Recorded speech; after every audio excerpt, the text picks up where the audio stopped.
tell us in your journey how you've seen the systematic change that has happened in the HR. You've talked about add global to it. How has Yeah. that played out?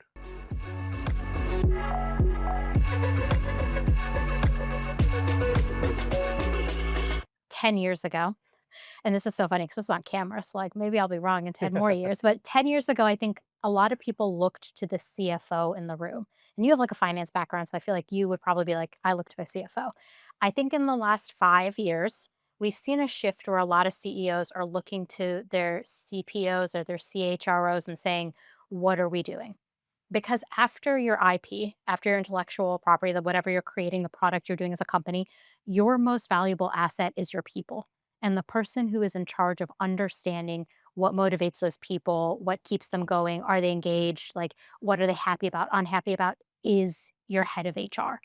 And I think there's been this really interesting shift where we've seen this role of HR become even more important. As we entered the pandemic, we suddenly became, like, I keep joking, the Center for Disease Control. Like, I was the one writing guidance on, like, if you think you are sick, don't come to work. Here are your symptoms, right? And now we look at AI, and a lot of HR leaders I know are leading their AI strategy at their company. I'm leading it at my company. And so it's very interesting to see these really important seismic shifts in the workplace. People are turning to HR to handle them. And so I think when you layer on global to that too, that only just complicates the situation a little bit more because, like what we said earlier, like across cultures, it's different how work gets done. And so I think when you're a global HR leader, you have just like maybe one or two more challenges than like the average HR leader because you're thinking about how does this translate across every border in my company? How do I make sure everyone, regardless of where they live or work, feels like they understand the mission and the vision of the company all day long? And so I think there's something just like really interesting happening with heads of HR where we are becoming very important at companies. Yeah. And how do business leaders should solve for what's the right headcount in this HR organization? This is so interesting. There's Yeah. so many different viewpoints on this. I have heard for like every 50 employees, you potentially want to add another HR person. And I thought that was like a really interesting mathematical way to look at it. I think with the current state of AI and how AI is disrupting work, I actually think HR teams potentially in the next 5 to 10 years could actually shrink in size. And a lot of our work could be AI augmented. I do not believe AI is going to take the place of HR people. I do think it's going to augment how we do work.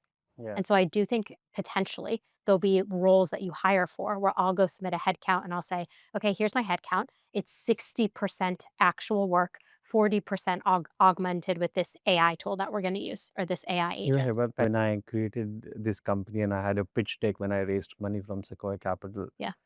and my first slide was people and culture in the in the HR organization, the team will only focus on people and culture. The entire HR ops will be automated.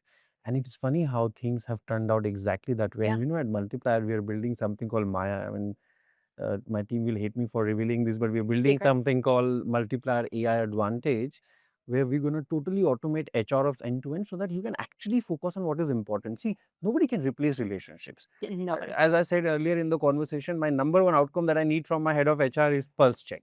Tell me how people are feeling. And, Yeah. people like to talk to people and, You have to talking, listen. Yeah. And listen, right?